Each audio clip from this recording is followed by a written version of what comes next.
Welcome back students. तो अब हम पढ़ेंगे पार्ट 4। पार्ट 3 शूट हो चुके हैं, मतलब 3 पार्ट शूट हो चुके हैं। डिस्क्रिप्शन बॉक्स में आपको लिंक मिल जाएगी, पहले वो तीनों पढ़ के आइए, फिर पार्ट 4 पढ़िएगा। पार्ट 3 में हमने यहाँ पे छोड़ा था कि जो मिस्टर सेल्फ्रिज के थॉट होता है कि टाइम वेस्ट करना इज अ सिन, उसके अगेंस्ट में होते हैं ऑथर। ओके, सो अभी क्या हो रहा है देखते हैं, अब क्या बोलते हैं author. All the evil in this world brought by persons who are always up and doing.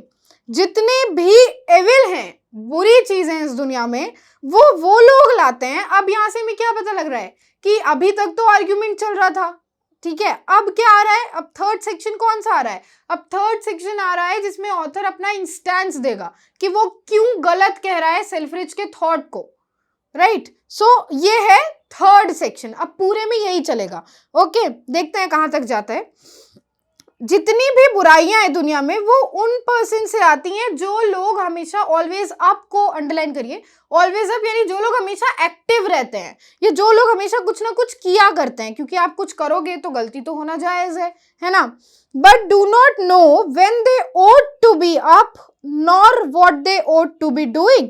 लेकिन मुझे ये नहीं पता कि वो इतने ज्यादा एक्टिव क्यों रहते हैं हमेशा, या वो इतने ज्यादा हमेशा काम क्यों करते रहते हैं, ठीक है, ये मुझे नहीं पता है। The devil I take it is still the busiest creature in the universe. I take it यानी मेरा ये मानना है कि जो डेविल हैं, मतलब जो एविल स्पिरिट्स हैं, जो डेविल हैं दुनिया में, वो लोग हैं यूनिवर्स में जो बहुत ज्यादा बिजी रहते हैं, ठीक है, जो बहुत ज्यादा बिजी रहते हैं।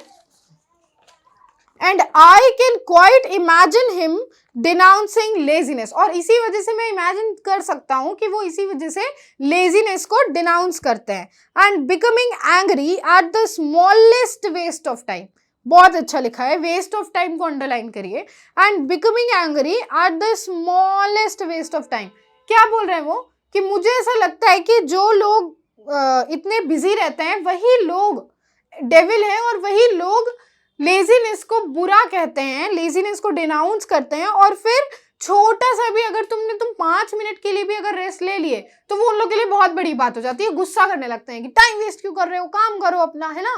तो वो चीज, ये वैसे लोगों को ये ऐसे टारगेट कर रहा है। In this kingdom, sorry in his kingdom, ठीक है, बेसिकली यहाँ पे हिज तो मिस्टर सेल्फ्रिज को कह रहे हैं वो, बट कलेक्टिवली अगर देखा जाए तो हिज वो उन लोगों को कह रहे हैं, उन सारे लोगों को जो बिजी रहते हैं। In his kingdom, because kingdom की बात हुई है ना, तो kingdom I will wage a risk, nobody is allowed to do nothing. कोई भी ऐसा नहीं है जिसको ये हो कि हाँ तुम मत करो कोई काम, तुम बैठ के आराम कर लो, ऐसा कोई भी नहीं है उनके किंगडम में। लेकिन मैं इस चीज का रिस्क लेता हूं, या मैं ले सकता हूं। Not even for a single afternoon, मतलब एक आफ्टरनून में एक छोटे से टाइम पीरियड के लिए भी रेस्ट नहीं मिलता है। एज आई टोल्ड यू कि एम्पोरियम स्टोर जो होते हैं उनमें बहुत सारे काम होते हैं, तो लोग काम करते ही रहते हैं, हार्डली उन लोग को खाना खाने भर का जो टाइम मिलता होगा। सो यहाँ पे वही वो कह रहे हैं कि सिंगल आफ्टरनून के लिए भी टाइम नहीं मिलता कि एक आफ्टरनून छोड़ दें। The world we all freely admit is in a muddle. जो वर्ल्ड है, जो पूरी दुनिया है, वो मडल में है इस वक्त ना। What is मडल?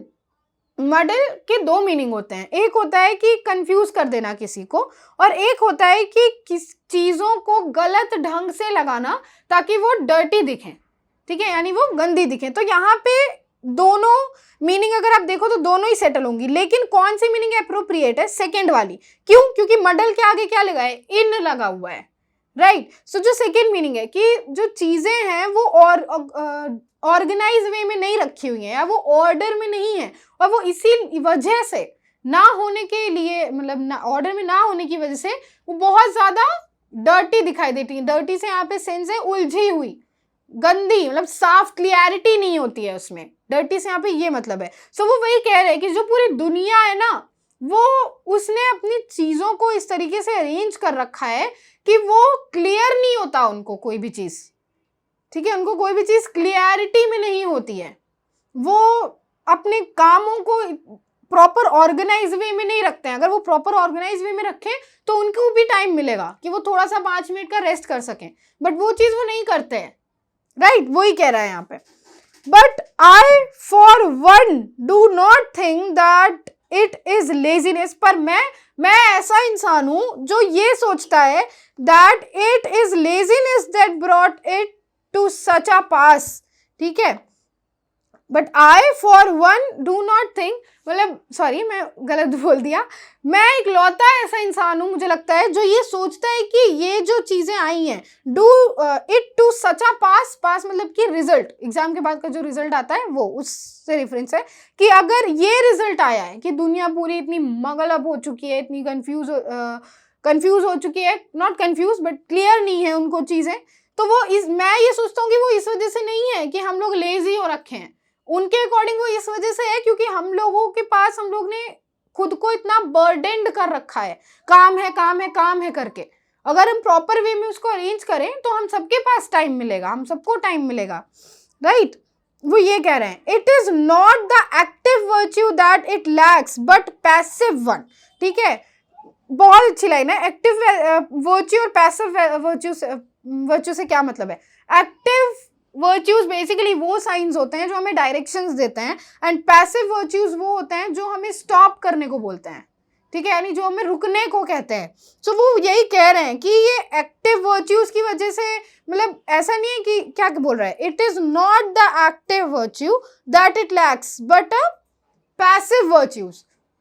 जैसे लोग है ना, बहुत मिस्टर सेल्फिश एग्जाम्पल लेके कहते हैं कि लोग कहते रहते हैं बैठो नहीं, काम करते रहो, बहुत काम है बहुत काम है। नहीं, ऐसा नहीं है। हम लोग उन साइंस को लैग बिहाइंड नहीं कर रहे हैं, हमारे अंदर वो साइंस लैग बिहाइंड नहीं कर रहे हैं जो हमें एक्टिव होने को मजबूर करते हैं। हमारे अंदर वो साइंस लैग कर रहे हैं जो रुकने को नहीं कहते। ठीक है, जो हमें कहते रहते हैं नहीं करते रहो करते रहो, इसका क्या मतलब है कि जो पैसिव साइंस हैं वो लैग बिहाइंड कर रहे हैं हमारे अंदर, हम उनकी नहीं सुन रहे हैं। ठीक है, ये कह रहे हैं यहाँ पे वो, मतलब कि हम लोगों को रुकना चाहिए, रेस्ट लेना भी उतना ही इंपॉर्टेंट है जितना काम करना। ठीक है, वो चीज जैसे होता है ना लोगों का कि बॉडी एकदम हेडेक हो रहा है, सब कुछ हो रहा है लेकिन नहीं लगे हुए हैं तब भी। ठीक है, तो यहाँ पे वही वो कह रहे हैं कि एक्टिव जो वर्च्यूज है वो लैक नहीं कर रहे हैं, हमारे अंदर पैसिव वर्च्यू लैक कर रहे हैं, हम उनकी नहीं सुन रहे हैं, जबकि दोनों का बैलेंस होना बहुत जरूरी है। It is capable of anything but kindness and a little steady thought. ये जो लेजीनेस है उसके लिए कह रहे हैं कि ये जो लेजीनेस है ये किसी चीज के लिए भी कैपेबल है। बिकॉज अगर आप बहुत ज्यादा कहते हैं ना कि पावर नैप लो, पावर नैप क्या है? पावर नैप यही है कि आप बहुत ज्यादा फ्रस्ट्रेटेड थे, थके हुए थे, स्ट्रेसफुल थे, आपने 10 मिनट 15 मिनट की नींद ली, आपका माइंड शांत हो गया, उसके बाद आप वापस से काम पे लग गए, तो उसके बाद आपकी बॉडी जब रिस्टोर कर लेगी तो आप कोई भी काम अच्छे से कर पाओगे। तो यहाँ पे जो लिखा हुआ है ना केपेबल ऑफ एनीथिंग, वो इसी चीज के लिए आ रहा है।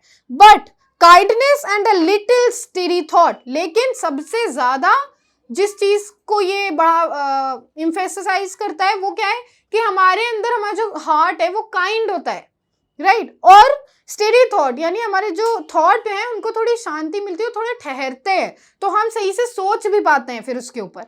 सो वो यही कह रहे हैं यहाँ पे, there is still plenty of energy in this world. अभी भी दुनिया में बहुत से ऐसे लोग हैं जो सुपर एक्टिव हैं या हाइपर एक्टिव है। ठीक है, तो वही वो कह रहे हैं कि बहुत सारी एनर्जी है अभी भी दुनिया में। ब्रैकेट में क्या लिखा है, देयर नेवर वर मोर फसी पीपल अबाउट। ठीक है, यानी कि जितने ज्यादा लोग उतने ज्यादा थॉट प्रोसेस। ठीक है, तो उतनी ज्यादा फंसी यानी उलझा हुआ सा, कंफ्यूज, ये करूं नहीं नहीं ये कर लेते हैं पहले, वो वाली जो स्टेट होती है बेसिकली वो। सो क्या बोल रहे, देयर नेवर वर मोर फसी people about.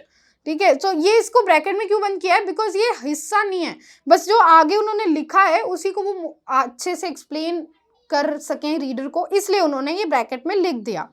But most of it is simply misdirected. लेकिन जितने भी एनर्जी हैं दुनिया में वो ज्यादातर एनर्जी उनमें से मिसडायरेक्टेड है।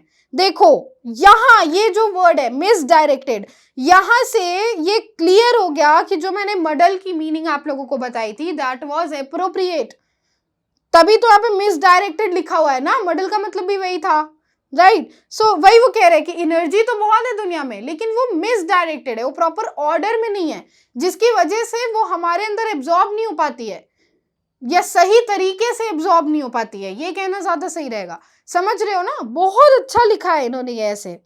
इफ, अब वो एग्जाम्पल देते हैं, if for example in July 1994 when there was some capital idling, whether everybody emperor, अब वो बताते हैं कि कौन कौन idling, weather से यहाँ पे season से है, ठीक है, everybody सब लोग, जहाँ पे सब लोग कौन कौन, emperor, kings, archdukes, statesmen, generals, journalists had been suddenly smitten with an intense and consumed tobacco, then we should all have been much better off than we are now.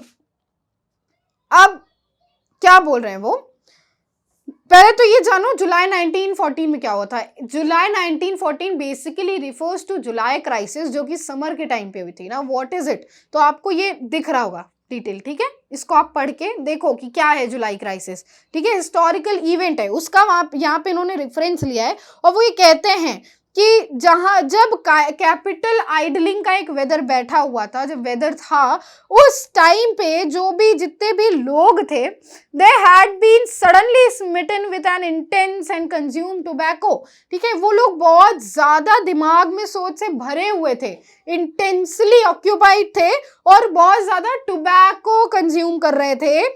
Then we should all have been much better off than we are now. अगर उस time पे देखो जो crisis हुई थी, आप लोग को पढ़ा हो, आप लोगों ने वहां से पता होगा, लगा होगा कि क्या हुआ था बेसिकली. सो यही कहना चाह रहे हैं वो कि उस टाइम पे इतना स्ट्रेसफुल होने के बजाय, और टोबैको, देखो टोबैको कंज्यूम करना यहाँ पे उन्होंने क्यों मेंशन किया, क्योंकि हम कोई भी नशीले जो भी एलिमेंट्स हैं, जो भी पदार्थ हैं, वो कब लेते हैं, जब हम बहुत ज्यादा स्ट्रेसफुल होते हैं, right, that is the reason ना, मेनली वही रीजन होता है. सो यहाँ पे इसीलिए उन्होंने टोबैको को स्पेशली मेंशन किया कि इतना ज्यादा स्ट्रेस ले लिया था कि आप टोबैको भी कंज्यूम कर रहे थे. आगे वो यही बता रहे हैं कि अगर उस टाइम पे आपने रुक करके, रेस्ट ले करके, कुछ भी ना करके, थोड़ा अपने दिमाग को रेस्ट दिया होता, उसके बाद आप उस पे सोच पाते और अच्छे से, और सोचते क्यों, क्योंकि तब आपके दिमाग में थॉट्स आपके सेटल हो जाते हैं अच्छे से, तो आप उस पे और अच्छे से वर्क कर पाते. वही वो कह रहे हैं कि अगर ऐसा कर लेते आप, तो आप और अच्छे से सोच पाते, और तब आज की जो कंडीशन है, आज जो अभी जो कंडीशन है, उससे बेहतर कंडीशन होती शायद, ये वो कहना चाह रहे हैं. ओके, सो ये था आपका पार्ट 4. आगे का हम पार्ट 5 और 6 में पढ़ेंगे. सो मैं एक और चीज कहना चाह रही हूँ, मैं चाहती तो मैं 1-1 घंटे की वीडियो बना करके और ये सारा पढ़ा सकती थी, बट उसका कोई मतलब नहीं है, ठीक है. As I told you in part 3 कि ये जो ऐसे है, इसका मैंने देखा है रिसर्च करते वक्त कि इसके पैसेजेस जो है, पैराग्राफ जो है, वो अनसीन पैसेज में आए हैं. सो ये बहुत ही इंपॉर्टेंट ऐसे है, ठीक है, बहुत ही इंपॉर्टेंट ऐसे है फ्यूचर प्रोस्पेक्टिव से भी, अगर आप इंग्लिश को लेके आगे जाना चाह रहे हो तो उस प्रोस्पेक्टिव से भी. इसीलिए मैं इसको आराम आराम से पढ़ा रही हूँ और अच्छे से पढ़ा रही हूँ. तो आप लोग पढ़िए पूरी वीडियो. ओके, आगे का हम पार्ट 5 और 6 में पढ़ेंगे. Till then keep studying and keep watching this channel, and comment box is all yours. As I said before, जैसा मैं हमेशा कहती हूँ,